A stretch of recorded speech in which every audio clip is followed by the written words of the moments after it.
Hello students, कैसे हैं आप सभी लोग। आई होप आप सभी बहुत बढ़िया होंगे। तो चलिए फिर आज का लेक्चर हम लोग स्टार्ट करते हैं। एमआईएस सब्जेक्ट पे आज मेरा ये दूसरा लेक्चर है, ठीक है। एंड आज के लेक्चर में हम डिस्कस करने वाले हैं ये जो मैनेजमेंट इंफॉर्मेशन सिस्टम हमारा जो मेन टॉपिक है, इसकी क्या नीड है, क्या पर्पस है, क्या ऑब्जेक्टिव है, ये आज के लेक्चर में हम डिटेल में पढ़ेंगे, ठीक है। इससे पहले फर्स्ट लेक्चर जरूर देख लीजिएगा, क्योंकि फर्स्ट लेक्चर में मैंने एमआईएस का बेसिक इंट्रोडक्शन बताया है। एमआईएस क्या होता है, कंपोनेंट क्या है, ठीक है, टाइप्स ऑफ इंफॉर्मेशन सिस्टम और भी बहुत सारे टॉपिक डिटेल में पढ़े हैं। आज हम ये टॉपिक पढ़ेंगे, प्लस हम पढ़ेंगे कंटेम्प्रेरी अप्रोचेस टू एमआईएस, यानी एमआईएस में आज के टाइम पे क्या अप्रोचेस यूज किए जा रहे हैं, प्रेजेंट टाइम में कौन कौन से न्यू अप्रोचेस एमआईएस में यूज किए जा रहे हैं, वो सब आज के लेक्चर में समझेंगे, ठीक है। तो चलिए फिर आज का लेक्चर हम स्टार्ट करते हैं। सबसे पहले तो चलिए शॉर्ट में रिवाइज करा देती हूँ। What is MIS? एमआईएस होता क्या है? MIS is management information system, यानी ये वो सिस्टम है, ठीक है, यानी ये वो सिस्टम है जो प्रोवाइड करता है information which is helpful to management in performing its function. ठीक, ये बात समझ में आई। एमआईएस वो सिस्टम है जो ऐसी इंफॉर्मेशन प्रोवाइड करता है, ठीक है, यानी डेटा को प्रोसेस करके ऐसी इंफॉर्मेशन जनरेट करता है जो हेल्पफुल किसके लिए होती है? मैनेजमेंट, यानी top management, middle management and lower management के लिए हेल्पफुल होती है, जिसके बेसिस पे वो इंपॉर्टेंट डिसीजन ले पाते हैं, अपना रूटीन जो टास्क है वो परफॉर्म कर पाते हैं, ठीक है, और उन्हें जो डेटा की रिक्वायरमेंट है वो यहाँ से फुलफिल होती है। तो दिस इज एमआईएस, ठीक है। डिसीजन ले पाते हैं, प्लानिंग कर पाते हैं, कोऑर्डिनेटिंग कर पाते हैं, कंट्रोलिंग कर पाते हैं। तो दिस इज एमआईएस, इसी को एमआईएस कहते हैं, मैनेजमेंट इंफॉर्मेशन सिस्टम।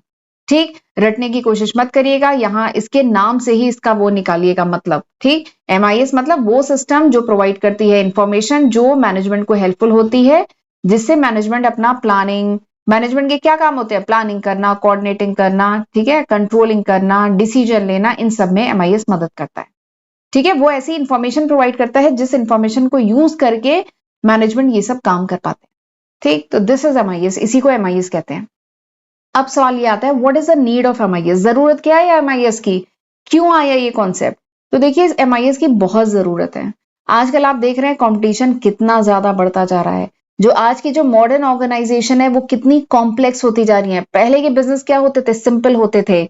उनका जो डेटा होता था वो भी बहुत कम डेटा होता था, मतलब बहुत लार्ज वॉल्यूम ऑफ डेटा नहीं होता था, कम डेटा होता था, ट्रांजेक्शन इतने ज्यादा नहीं होते थे कि वो हैंडल ही ना हो पा रहे हो। लेकिन आज के टाइम में क्या है? डेटा बहुत ज्यादा है, बिजनेस कॉम्प्लेक्स होते जा रहे हैं, कंपटीशन बहुत ज्यादा बढ़ता जा रहा है। तो अगर आप क्विक डिसीजन नहीं लेंगे, सही डिसीजन नहीं लेंगे, तो क्या हो गया? ऑर्गेनाइजेशन पीछे छूट जाएगी ना, पीछे रह जाएगी। तो इसीलिए जरूरत है कि एमआईएस को यूज किया जाए, मैनेजमेंट इंफॉर्मेशन सिस्टम को। तो इसीलिए जरूरत है एमआईएस की, due to increasing complexity of modern organisation. आज का जो मॉडर्न ऑर्गेनाइजेशन है इसकी कॉम्प्लेक्सिटी बहुत बढ़ती जा रही है, कॉम्पिटिशन बहुत बढ़ता जा रहा है। इसलिए जरूरी है क्विक डिसीजन, एक्यूरेट डिसीजन लेने के लिए एमआईएस की बहुत ज्यादा जरूरत है, ठीक है। की नीड्स फॉर एमआईएस, एमआईएस की और क्या जरूरत है? तो ये तो मेन रीजन था, क्योंकि बिजनेस कॉम्प्लेक्स होते जा रहे हैं, कंपटीशन बहुत बढ़ता जा रहा है, इसलिए जरूरत है कि डिसीजन टाइमली लिया जाए, सही लिया जाए, क्विक डिसीजन लिया जाए, ठीक। लेकिन इसके साथ कुछ और जरूरत भी है एमआईएस की, जो अभी मैंने डिस्कस किया, to handle large volume of data generated by business activity. आज के टाइम पे जो बिजनेस है, छोटे छोटे बिजनेस तो होते ही नहीं है, बड़े बड़े बिजनेस होते हैं जिनके ट्रांजेक्शन भी बहुत ज्यादा है। तो there is a large volume of data, data बहुत ज्यादा है, ठीक है। अब इस लार्ज वॉल्यूम ऑफ डेटा को प्रोसेस करने की जरूरत है ना, इस लार्ज वॉल्यूम ऑफ डेटा को हैंडल करने की जरूरत है ना, तो वो एमआईएस से ही हैंडल होगा। इस लार्ज वॉल्यूम ऑफ डेटा से कुछ इंटरप्रिटेशन जो ड्रॉ करना है, उस लार्ज वॉल्यूम ऑफ डेटा से आपको समझ में क्या आया, इंटरप्रिटेशन अगर ड्रॉ करना है तो एमआईएस की जरूरत पड़ेगी ही पड़ेगी, ठीक है। तो ये इसकी नीड है। अगला क्या है? To convert raw data into meaningful information, जो अभी डिस्कस हुआ। इसलिए भी एमआईएस जरूरी है कि रॉ डेटा को कुछ मीनिंगफुल इंफॉर्मेशन में कन्वर्ट कर सकें। रॉ डेटा मतलब समझ रहे हैं ना? सपोज करिए, जो पिछले लेक्चर में एग्जांपल दिया था वही देती हूँ, कि सपोज करिए हेड ऑफिस है। इस हेड ऑफिस की नोएडा में 3 ब्रांचेस हैं, ठीक है। अब इन ब्रांचेस में जो सेल हो रही है उसका डेटा आपके पास अवेलेबल है, ठीक है। सेल का डेटा इसका इसका, ठीक है, तीनों ब्रांचेस का सेल का डेटा है, ठीक। बट इस डेटा को लेके करेंगे क्या? इससे क्या समझ में आ रहा है? जब तक आप इसको मीनिंगफुल इंफॉर्मेशन में कन्वर्ट नहीं करेंगे, यानी हर ब्रांच की कितनी सेल हो रही है, अगर हम डे वाइज बात करें तो किस दिन किस ब्रांच की ज्यादा सेल हो रही है, दिन में भी क्या आफ्टरनून में ज्यादा सेल है कि इवनिंग में ज्यादा सेल है, क्या त्योहारों के टाइम वीकेंड पे ज्यादा सेल है कि वीकडेज में ज्यादा सेल है, ठीक है, कितने एम्प्लॉयज हैं हर ब्रांच पे एंड इनकी सेल क्या है। तो इस तरीके से जो रिपोर्ट बनाई जाती है ना, इससे क्या होता है, रॉ डेटा मीनिंगफुल इंफॉर्मेशन में कन्वर्ट होता है, ठीक है। एंड उसके बेसिस पे फिर ऑर्गेनाइजेशन डिसीजन ले पाती है कि तीनों ब्रांचेस में ज्यादा प्रॉफिटेबल ब्रांच क्या है, ज्यादा सपोर्ट की जरूरत किस ब्रांच को है, ठीक है। तो ये सब तभी हो पाएगा ना when you process the data and MIS help in this. MIS इसी में मदद करता है रॉ डेटा को प्रोसेस करने में, ठीक है। अगला इसकी जरूरत क्या है, to support managerial decision making at all the level, MIS मदद करता है। It ensure timely availability of data, timely data available हो पाता है, ठीक है, timely not data, information timely available हो पाती है एमआईएस से, ठीक है। It improve planning monitoring and control, जो एमआईएस जो होता है प्लानिंग मॉनिटरिंग एंड कंट्रोल को इंप्रूव करता है, ठीक है। To reduce uncertainty and risk in decision making में जो अनिश्चितता है, जो रिस्क है वो कम होता है, क्योंकि एमआईएस में आप प्रॉपर तरीके से सही टूल टेक्निक यूज करके डेटा को इंफॉर्मेशन में कन्वर्ट किया है, तो यहाँ पे रिस्क के चांसेस भी कम होते हैं। And MIS also help in coordination among department, different department के बीच में जो कोऑर्डिनेशन है वो स्ट्रॉन्ग करने में एमआईएस मदद करता है। तो these are the different needs of MIS, ये सब इस एमआईएस के डिफरेंट जरूरत है, इसलिए एमआईएस जरूरी है। आगे बढ़ते हैं, अब बात करते हैं पर्पस ऑफ एमआईएस, क्या पर्पस है एमआईएस का, ठीक है। पर्पस क्या है, देखिए मेन पर्पस एमआईएस का है कि सही इंफॉर्मेशन सही पर्सन तक सही समय पे पहुंच जाए, तभी ऑर्गेनाइजेशन अपना काम अच्छे से कर पाएगा, ठीक है। ये बहुत खास बात है, सही इंफॉर्मेशन सही पर्सन पे सही समय पे पहुंचेगी तभी तो वो सही समय पे डिसीजन ले पाएगा और तभी मैनेजमेंट अच्छा कर पाएगा, ठीक है। मैनेजमेंट, सपोज करिए कोई मैनेजर है ऑर्गेनाइजेशन का, ठीक है, किसी पर्टिकुलर डिपार्टमेंट का मैनेजर है, टॉप मैनेजर है प्रोडक्शन डिपार्टमेंट का, ठीक है। तो इस पे अगर इंफॉर्मेशन ही नहीं होगी तो ये क्या डिसीजन लेगा, या लेट में इंफॉर्मेशन पहुंची तो भी कोई फायदा नहीं है, गलत इंफॉर्मेशन पहुंची तो भी कोई फायदा नहीं है। तो इसीलिए this is the purpose of MIS, MIS का यही पर्पस है कि सही इंसान तक सही खबर सही समय पे पहुंचे, तभी वो ऑर्गेनाइजेशन अच्छे से परफॉर्म कर पाएगी। तो यही पर्पस है, मेन पर्पस है एमआईएस का। कुछ और भी पर्पस है एमआईएस के कि it support strategic tactical and operational decision, यानी टॉप लेवल के डिसीजन, मिडिल लेवल के एंड लोअर लेवल के डिसीजन लेने में मदद करता है, प्लानिंग एंड फोरकास्टिंग में मदद करता है, परफॉर्मेंस को इवैल्यूएट करने कंट्रोल करने में मदद करता है, कम्युनिकेशन कोऑर्डिनेशन में मदद करता है एमआईएस, ऑर्गेनाइजेशन की इफिशिएंसी एंड प्रोडक्टिविटी को बढ़ाने में मदद करता है, competitive advantage and better information provide करने में मदद करता है, ठीक है। तो these are the different purpose of MIS, ये डिफरेंट पर्पस थे एमआईएस के, ठीक। अब बात करते हैं ऑब्जेक्टिव, क्या उद्देश्य है एमआईएस का, क्या उद्देश्य है।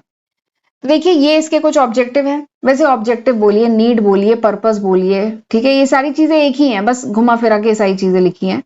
तो ठीक है, मेजर ऑब्जेक्टिव ऑफ एमआईएस अगर पूछा जाए मेन उद्देश्य क्या है, तो मेन उद्देश्य है ये है कि प्रोवाइड एक्यूरेट इन्फॉर्मेशन, सही इंफॉर्मेशन प्रोवाइड करना, correct reliable and relevant information provide करना मैनेजमेंट को। दूसरा क्या है, टाइमली इंफॉर्मेशन प्रोवाइड करना ताकि क्विक डिसीजन मेकिंग हो सके। तीसरा क्या है, सपोर्ट डिसीजन मेकिंग, यानी इन्फॉर्म्ड एंड रेशनल डिसीजन ले सके उसके लिए इंफॉर्मेशन प्रोवाइड करना। अगला क्या है, फैसिलिटेट प्लानिंग एंड कंट्रोल, यानी प्लानिंग एंड कंट्रोलिंग हो पाए, ठीक है, इसमें मदद करना। नेक्स्ट क्या है, इंटीग्रेशन ऑफ इंफॉर्मेशन, यानी डिफरेंट डिपार्टमेंट की जो डिफरेंट डेटा है वो कंबाइन करके एमआईएस जो है रिपोर्ट जनरेट करता है, तो एक यूनिफाइड सिस्टम जनरेट करता है। अगला क्या है, इंप्रूव इफिशिएंसी इंप्रूव करने में एमआईएस मदद करता है, ठीक है, डुप्लीकेशन ऑफ वर्क नहीं होता है, ऑपरेशनल कॉस्ट रिड्यूस होती है। अगला क्या है, कम्युनिकेशन, डिफरेंट डिपार्टमेंट के बीच में एमआईएस से जो भी रिपोर्ट जनरेट होती है ये सर्कुलेट की जाती है डिफरेंट डिपार्टमेंट को, इससे क्या है जो भी इंफॉर्मेशन फ्लो होता है वो स्मूथ हो पाता है। तो ये सब इसके क्या है, ऑब्जेक्टिव है। अगला क्या है, ensure data security and integrity, data secure रहे, ठीक है, इंटीग्रिटी डेटा की मेंटेन रहे, प्रोटेक्टेड रहे, अनऑथराइज एक्सेस ना हो डेटा पे, तो ये सब भी इंश्योर करता है एमआईएस, ठीक है। तो these are the different objective, ये थे एमआईएस के ऑब्जेक्टिव, वही चीजें थी, पर्पस बोलिए, नीड बोलिए, इसी को घुमा फिरा के लिखना है, ठीक, यहां तक समझ आ गया। अब जल्दी से एक टॉपिक देख लेते हैं, कंटेम्प्रेरी अप्रोचेस टू एमआईएस, यानी एमआईएस के कंटेम्प्रेरी अप्रोचेस क्या है। कंटेम्प्रेरी मतलब प्रेजेंट टाइम में, प्रेजेंट टाइम में एमआईएस में कौन से अप्रोचेस यूज किए जा रहे हैं, एमआईएस के लिए कौन से अप्रोचेस यूज किए जा रहे हैं, ठीक है। तो देखिए मॉडर्न टाइम में बहुत सारी चीजें चेंज हो गई है ना आज के टाइम में, आज के टाइम में क्या हो गया है, ग्लोबलाइजेशन हो गया है, ठीक है। ग्लोबलाइजेशन मतलब इंटरनेशनल लेवल पे ट्रेड हो रहा है। ऐसा नहीं है कि अब केवल डोमेस्टिक ट्रेड हो रहा है, इंडिया का ट्रेड इंडिया में ही हो रहा है, ऐसा नहीं हो रहा है, इंटरनेशनल लेवल पे ट्रेड हो रहा है। ठीक है। ग्लोबलाइजेशन हो रहा है, बहुत सारी जो बाहर की कंपनीज है वो इंडिया में इन्वेस्ट कर रही है, इंडिया की कंपनी बाहर की कंपनी से ट्रेड कर रही है। ठीक है। तो ग्लोबलाइजेशन हो गया है, डिजिटलाइजेशन हो गया है, सब कुछ डिजिटल फॉर्म में है, पेपर वर्क कम हो गया है, कंपटीशन बहुत बढ़ गया है, फास्ट डिसीजन मेकिंग लेने की जरूरत है।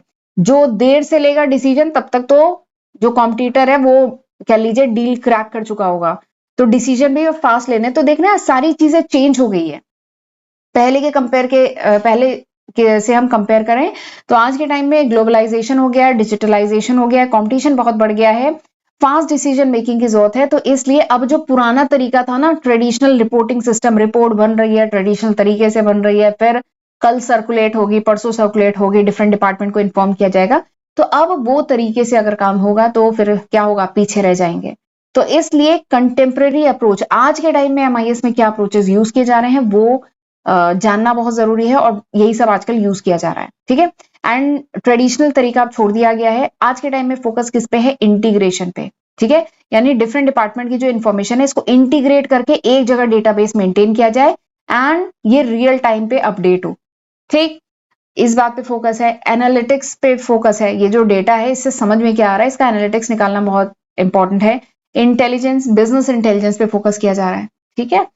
तो इन सारी चीजों पे आज के टाइम में ज्यादा फोकस है। ठीक, तो वही हमें पढ़ना है कि contemporary approaches to MIS, MIS के कंटेम्प्रेरी अप्रोचेस क्या है, यानी आज के टाइम में एमआईएस में क्या क्या अप्रोचेस यूज किए जा रहे हैं। तो मैं आपको 10 अप्रोचेस बताऊंगी। ठीक है। जिसमें लास्ट के जो 2 अप्रोचेस हैं वो बहुत इंपॉर्टेंट है, लास्ट के 2 अप्रोचेस। ठीक है। बाकी आपको एग्जाम में सारे 10 अप्रोच लिखने हैं, बस आप लास्ट के जो 2 अप्रोच है ना उसको आप पहले लिखिएगा। यहाँ पे ही मुझे एडिट कर देना चाहिए था बट मैं नहीं कर पाई। जो लास्ट के 2 अप्रोचेस हैं उसको सबसे पहले लिखिएगा, इसको तीसरे नंबर पे लिखिएगा, फिर इसको चौथे नंबर पे लिखिएगा, ऐसे कर लीजिएगा। ठीक है। चलिए, तो पहला अप्रोच क्या है, पहला अप्रोच है स्ट्रेटेजिक अप्रोच। पहला अप्रोच क्या है, स्ट्रेटेजिक अप्रोच। स्ट्रेटेजिक अप्रोच का क्या मतलब है कि आज के टाइम में एमआईएस जो होता है is aligned with organizational strategy.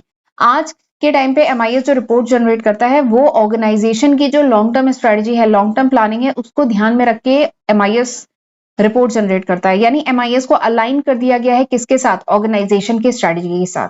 ठीक है। इससे क्या होता है, कॉम्पिटिटिव एडवांटेज मिलता है, लॉन्ग टर्म प्लानिंग में मदद मिलती है, पॉलिसी डिसीजन में मदद मिलती है। एंड ये जनरली कौन यूज करता है, टॉप मैनेजमेंट यूज करता है। स्ट्रेटजी कौन बनाता है, लॉन्ग टर्म प्लानिंग कौन करता है, टॉप मैनेजमेंट करता है। तो ये अप्रोच आज के टाइम में यूज हो रहा है। ठीक है। कि एमआईएस मार्केट एक्सपेंशन कैसे करें, ठीक है, कॉस्ट लीडरशिप स्ट्रेटजी से रिलेटेड, ये सारी चीजों पे फोकस है आज के टाइम में एमआईएस का। दूसरा जो कंटेम्प्रेरी अप्रोच है एमआईएस में वो क्या है, management oriented approach. Management oriented approach मतलब मैनेजमेंट को जिस टाइप की रिपोर्ट, जिस टाइप की इंफॉर्मेशन की जरूरत है वो रिपोर्ट, वो इंफॉर्मेशन जनरेट करता है एमआईएस। ठीक है। वही देखिए, मैनेजमेंट ओरिएंटेड अप्रोच मतलब design based on managerial need, यानी मैनेजरियल जो नीड है, मैनेजर को जिस टाइप की इंफॉर्मेशन की जरूरत है वैसी रिपोर्ट जनरेट करना। Emphasizing decision making rather than data processing, data processing पे ज्यादा फोकस नहीं है, डिसीजन, सही डिसीजन लेना, सही समय पर डिसीजन लेना, ये सारी चीजों पे ज्यादा फोकस है। इन्फॉर्मेशन को कस्टमाइज किया जा रहा है आज के टाइम पर डिफरेंट मैनेजरियल लेवल के अकॉर्डिंग। लोअर लेवल की अलग रिक्वायरमेंट है, मिडिल लेवल की अलग रिक्वायरमेंट है, टॉप लेवल की अलग रिक्वायरमेंट है। ठीक है। तो इनके लिए इन्फॉर्मेशन भी अलग अलग टाइप की होगी। तो वही है मैनेजरियल अप्रोच, जिस मैनेजमेंट लेवल के लिए जो इन्फॉर्मेशन चाहिए वो अप्रोच यूज किया जा रहा है एमआईएस में। तो ये दूसरा कंटेम्प्रेरी अप्रोच है। तीसरा क्या है, सिस्टम अप्रोच। सिस्टम अप्रोच का मतलब क्या है कि ऑर्गेनाइजेशन एक पूरा सिस्टम है जिसमें डिफरेंट जो है कह लीजिए कंपोनेंट इंटीग्रेटेड है। ठीक है।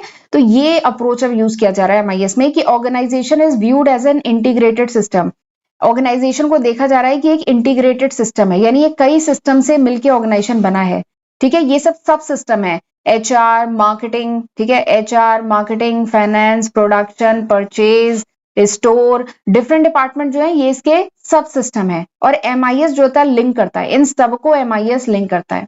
ठीक है। इससे क्या होता है, डेटा, इससे होता है इंफॉर्मेशन इन कंसिस्टेंसी, यानी सेम इंफॉर्मेशन, फिर एक डेटाबेस मेंटेन किया जाता है एंड इस डेटाबेस का एक्सेस सारे सब सिस्टम को होता है। तो यानी रियल टाइम बेसिस पे इंफॉर्मेशन इसमें अपडेट होती है और जो इंफॉर्मेशन है वो सभी के लिए एक जैसी है, यानी कंसिस्टेंट है। एंड इससे कोऑर्डिनेशन भी बढ़ता है डिफरेंट डिपार्टमेंट के बीच में। तो ये अप्रोच, कंटेम्प्रेरी अप्रोच यूज हो रहा है एमआईएस में। ठीक है। अगला जो अप्रोच यूज हो रहा है that is decision support approach. Decision support approach मतलब MIS now focusing on problem solving and analysis. Problem solve होनी चाहिए, उसका एनालिसिस होना चाहिए, इस बात पे फोकस हो रहा है। सेमी स्ट्रक्चर्ड या अनस्ट्रक्चर्ड जो डिसीजंस हैं वो किस तरीके से MIS की मदद से लिया जाए, वो उस पर फोकस हो रहा है। MIS में कुछ मॉडल्स हैं, सिमुलेशंस हैं, व्हाट इफ एनालिसिस है, उन सब का यूज हो रहा है। तो ये भी कंटेम्प्रेरी अप्रोच है। अगला जो अप्रोच है contemporary, that is integrated enterprise approach. Integrated मतलब होता है ये जो डिफरेंट कंपोनेंट है इनको कंबाइन करना, ठीक, ऑर्गेनाइजेशन के जो डिफरेंट कंपोनेंट है इंटीग्रेटेड। तो वही है इंटीग्रेटेड इंटरप्राइज अप्रोच, मतलब MIS को इंटीग्रेट किया गया है किसके साथ, ERP के साथ। ERP मतलब होता है इंटरप्राइज रिसोर्स प्लानिंग, ठीक है। इसमें क्या होता है, डिफरेंट डिपार्टमेंट का जो डेटा है उसे कंबाइन किया जाता है एक सिंगल डेटाबेस में। एक सिंगल डेटाबेस में डिफरेंट डिपार्टमेंट का डेटा को कंबाइन किया गया। इससे क्या है, रियल टाइम इंफॉर्मेशन फ्लो होगा, यानी इसमें कोई भी चेंज हो रहा है, सपोज करिए प्रोडक्शन डिपार्टमेंट, एग्जाम्पल लेते हैं, परचेज डिपार्टमेंट जो है उसने कोई परचेजिंग करके लाई, ठीक, फिर वो प्रोडक्ट स्टोर में जाके सेव हो गया, स्टोर में रखा गया, फिर स्टोर से प्रोडक्शन डिपार्टमेंट ने उसको इशू किया, इशू करके अपने पास लाया, फिर प्रोडक्शन किया, फिनिश प्रोडक्ट बनाया, ठीक है। तो ये जो पूरा प्रोसेस चल रहा है ये आपको ERP में दिखेगा कि सामान खरीद के लाया गया, फिर उसे स्टोर में रखा गया, फिर प्रोडक्शन डिपार्टमेंट ने उसे सामान को इशू कराया। आप जानते हैं ना ऐसे ही होता है, परचेज डिपार्टमेंट सामान खरीद के लाया, फिर वो स्टोर को दिया, स्टोर ने अपने रिकॉर्ड में मेंटेन किया, फिर प्रोडक्शन डिपार्टमेंट ने उसको इशू कराया, प्रोडक्शन डिपार्टमेंट ने उसको यूज करके क्या किया, प्रोडक्शन किया, सामान बन गया, अब वो फिर से दूसरे स्टोर में गया, रख गया, फिर अब सेल्स डिपार्टमेंट जो होगा, मार्केटिंग डिपार्टमेंट होगा, वो उसको इशू कराएगा, वो मार्केट तक इसको पहुंचाएगा, ठीक है। तो पूरा ऐसे प्रोसेस होता है। तो इस टाइप का एक इंटीग्रेटेड सिस्टम हो जहां पे पूरी इंफॉर्मेशन एक जगह मतलब दिख रही हो, जिसके बेसिस पे डिसीजन वगैरह लिए जा सके। तो ये अब हो रहा है इंटीग्रेटेड इंटरप्राइज अप्रोच। अगला क्या है, बिजनेस इंटेलिजेंस अप्रोच। अगला है MIS का क्या अप्रोच यूज हो रहा है आज के टाइम पे, बिजनेस इंटेलिजेंस अप्रोच। इसमें क्या होता है, बिजनेस इंटेलिजेंस में data warehousing, data mining and analytics use हो रहे हैं। हिस्टोरिकल डेटा जो है उसको इनसाइट्स के फॉर्म में, ट्रेंड्स के फॉर्म में कन्वर्ट किया जा रहा है, ठीक है। Help in forecasting and performance analysis, इससे फोरकास्टिंग, आगे भविष्य के लिए फोरकास्टिंग में मदद मिलती है, परफॉर्मेंस एनालिसिस में हेल्प मिलती है, ठीक है। वैसे ये data warehousing and data mining क्या है, डेटा वेयर हाउस में क्या होता है, स्टोर किया जाता है ना, तो बस वही चीज है। डेटा वेयर हाउसिंग ये कंटेम्प्रेरी कह लीजिए कंटेम्प्रेरी अप्रोच है, जिसमें क्या होता है, रॉ डेटा को बिजनेस इंटेलिजेंस में कन्वर्ट किया जाता है, ठीक है। डेटा वेयर हाउसिंग सर्वर जो होता है यहाँ पे सेंट्रलाइज एक जगह पूरा जो large volume of data, historical data, देखिए वेयर हाउस का पर्पस क्या होता है, स्टोर करना, वेयर हाउस में रॉ मटेरियल वगैरह स्टोर किए जाते हैं ना, तो ये डेटा वेयर हाउस है, यानी जो हिस्टोरिकल डेटा है, एक सेकंड स्क्रीन को थोड़ा क्लियर करते हूँ। तो ये जो डेटा वेयर हाउस है यहाँ पे क्या स्टोर करेंगे, जो historical data, large volume of historical data है, इसको एक जगह सेंट्रलाइज स्ट्रक्चर रिपोजिटरी में स्टोर किया जाता है। एंड डेटा माइनिंग मतलब क्या है कि एनालाइज किया जाता है डेटा को। अब डेटा माइनिंग मतलब डेटा को माइन करना, उसको माइन करके कुछ यूजफुल निकालना, यही मतलब है ना। तो डेटा माइनिंग मतलब डेटा को एनालाइज करना, कुछ एल्गोरिथम, कुछ पैटर्न वगैरह डिस्कवर करना, कुछ ट्रेंड या कोरिलेशन निकालना, ठीक है, डेटा को एनालाइज करना, this is called data mining. तो ये क्या है, ये बिजनेस इंटेलिजेंस अप्रोच इसको कहा जाता है। तो ये आज के टाइम में यूज हो रहा है, ठीक है। चलिए सातवां जो अप्रोच है that is knowledge based approach. अगला जो MIS में अप्रोच यूज हो रहा है that is knowledge based approach. Knowledge based approach के तहत क्या होता है, MIS का फोकस किस पे होता है, नॉलेज क्रिएशन पे, नॉलेज शेयरिंग पे, ठीक है। इसमें एक्सपर्ट सिस्टम यूज किए जाते हैं, नॉलेज रिपोजिटरी यूज की जाती है, यानी सारी जो नॉलेज है, जो भी इंफॉर्मेशन है, इनको एक जगह स्टोर किया जाता है, ठीक है। एंड इससे ऑर्गेनाइजेशन की लर्निंग में ही मदद मिलती है। मैंने पिछले लेक्चर में बताया था, बहुत सारी ऑर्गेनाइजेशन होती है जिनकी जो इंटरनल वेबसाइट होती है, जिसका एक्सेस केवल एम्प्लॉइज को ही होता है, वहां पे एक लर्निंग का सेक्शन होता है, नॉलेज शेयरिंग, नॉलेज लर्निंग का सेक्शन होता है। वहां पे क्या है, एम्प्लॉय जिस भी डिपार्टमेंट का है, उस डिपार्टमेंट से रिलेटेड उसे और लर्निंग करनी है, काम को और सीखना है, तो पूरा यहाँ पर मतलब कंटेंट उसको मिल जाता है, ठीक है। तो ये क्या है, ऑर्गेनाइजेशन लर्निंग हो रही है, तो MIS इसमें भी मदद करता है। अगला जो कंटेम्प्रेरी अप्रोच है MIS का that is customer centric approach. Customer centric approach तो आप जानते हैं, कस्टमर इज किंग आज के टाइम में, मतलब सबसे इंपॉर्टेंट क्या है, कस्टमर, ये कस्टमर को खुश करना, सेटिस्फाई करना, ठीक है, कस्टमर को रिटेन रखना, आपके साथ ही जुड़ा रहे, ये बहुत जरूरी है। तो वही है, अब ये अप्रोच यूज होता है MIS में कि कस्टमर फोकस किस पे हो गया, कस्टमर इंफॉर्मेशन पे, कस्टमर सेटिस्फैक्शन पे। इसीलिए कस्टमर का डेटा भी बड़ा इंपॉर्टेंट है, कस्टमर का फोन नंबर लिया जाता है, बहुत इंपॉर्टेंट है। फिर ऑर्गेनाइजेशन क्या करती है, अपना जो भी कोई सेल आ रही है या कुछ भी है, नया स्टोर खुल रहा है, इसकी इंफॉर्मेशन कस्टमर को देती है। ठीक है, तो अब इंटीग्रेट किया गया है MIS को with CRM, customer relationship management के साथ इसे इंटीग्रेट किया गया है। इससे कस्टमर को और सर्विस प्रोवाइड की जा सकती है, कस्टमर को रिटेन करने की कोशिश की जाती है, कस्टमर को पर्सनलाइज सर्विस यानी कस्टमर की नीड के अकॉर्डिंग पर्सनलाइज सर्विस प्रोवाइड की जाती है। ठीक है, तो ये अप्रोच है। तो ये 8 अप्रोच हो गए। अब मैं बता रही थी 9th approach and 10th approach बहुत इंपॉर्टेंट है। इन अप्रोच को पहले लिखिएगा, फिर उसके बाद ये 8 अप्रोच लिखिएगा। तो अगला जो अप्रोच MIS में अब यूज हो रहा है that is technology driven approach. तो आजकल सब कुछ टेक्नोलॉजी और वो भी मॉडर्न टेक्नोलॉजी। ठीक है, आज के टाइम में जो MIS है उसमें मॉडर्न टेक्नोलॉजी यूज हो रही है, क्लाउड कंप्यूटिंग यूज हो रहा है, आर्टिफिशियल इंटेलिजेंस यूज हो रहा है, big data, internet of things, ये सब चीजें यूज की जा रही हैं ताकि MIS को और ज्यादा इंप्रूव कर सके, स्पीड, एक्यूरेसी एंड स्केलेबिलिटी बढ़ा सके। ठीक है, तो ये कंटेम्प्रेरी अप्रोच है MIS में। अगला जो अप्रोच MIS में है that is agile and flexible approach. Agile and flexible approach का मतलब है कि देखिए आज के टाइम में बिजनेस की नीड चेंज हो रही है, जरूरतें चेंज हो रही हैं, तो MIS इस तरीके से डिजाइन किए जा रहे हैं ताकि बिजनेस की जो नीड है आज के टाइम पे जो जरूरत है उसको फुलफिल कर सके। ठीक है, it support rapid changes and innovation, यानी जो रैपिड चेंजेस हो रहे हैं, तेजी से जो चेंजेस हो रहे हैं, जो इनोवेशन है उसके अकॉर्डिंग MIS इंफॉर्मेशन जनरेट करे, रियल टाइम बेसिस पे डिसीजन ले सके, जल्द डिसीजन ले सके, क्विक डिसीजन ले सके। तो ये तभी पॉसिबल है जब MIS क्या होगा, एजाइल होगा, एक्टिव, तुरंत काम करेगा, फ्लेक्सिबल हो। ठीक है, यानी जैसी रिक्वायरमेंट है उसके अकॉर्डिंग रिपोर्ट जनरेट करें। ठीक है, तो these are the 10 approaches to MIS के 10 अप्रोचेस थे। ठीक है, जिसमें 9th एंड 10th को आप पहले लिखिएगा, उसके बाद 1 से लिखिएगा, 1 to 8। ठीक है, तो आई होप आज का जो मैंने पढ़ाया है टॉपिक वो आपको अच्छे समझ में आया होगा। अगले लेक्चर में हम पढ़ेंगे information as a strategic resource. तो सही बात है, इंफॉर्मेशन एक बहुत ही इंपॉर्टेंट स्ट्रेटेजिक रिसोर्स है, तो ये हम अगले लेक्चर में पढ़ेंगे। तो आज का लेक्चर मैं वाइंड अप करती हूँ, मिलते हैं अगले लेक्चर वीडियो में, तब तक अपना ध्यान रखिएगा। God bless you.